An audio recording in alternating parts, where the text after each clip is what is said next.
Khyber Pakhtunkhwa assembly میں مخصوص نشستوں کی تقسیم کا معاملہ آپ کو بتا رہے ہیں کہ پاکستان تحریک انصاف پارلیمنٹیرینز کی درخواست پر یہ سارا معاملہ سامنے آیا۔ اس پر مزید بات کرنے کے لیے ہمیں جوائن کریں گے ذیشان کاکاخیل۔ ذیشان، اپڈیٹ کیجیے گا۔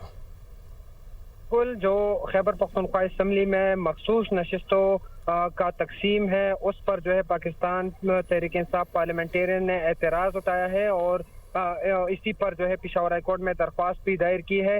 آج اسی درخواست پر سماعت ہوئے۔ سماعت دو رکنی بینچ نے کی جس میں جسٹس ارشد علی اور جسٹس خورشید اقبال شامل تھے۔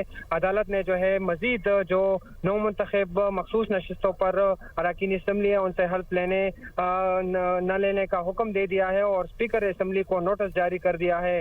جو درخواست گزار ہیں انہوں نے موقف اختیار کیا کہ مخصوص نشستیں جو ہے یکسانیت کی بنیاد پر تقسیم نہیں کی گئی ہے اور یہ جو پاکستان پی ٹی آئی پی ہے اس کو جو ہے مزید نشستیں ملنا جو ہے ان کا حق ہے، لیکن یہ نہیں دی گئی ہے۔ اس لیے جو ہے عدالت نہ صرف یہ جو نئی نو منتخب اراکین ان سے حلف لینے کا جو ہے وہ عمل روکے بلکہ اس کی تقسیم کا حکم دے کے یکساں طریقے سے ہو، کیونکہ پی ٹی آئی پی جو ہے مزید سیٹوں کی بھی حقدار ہے، خواتین اور اقلیتوں کی، لیکن انہیں یہ سیٹیں نہیں دی گئی ہے۔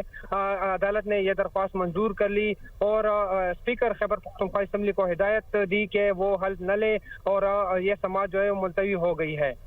بہت شکریہ اپڈیٹ کے لیے۔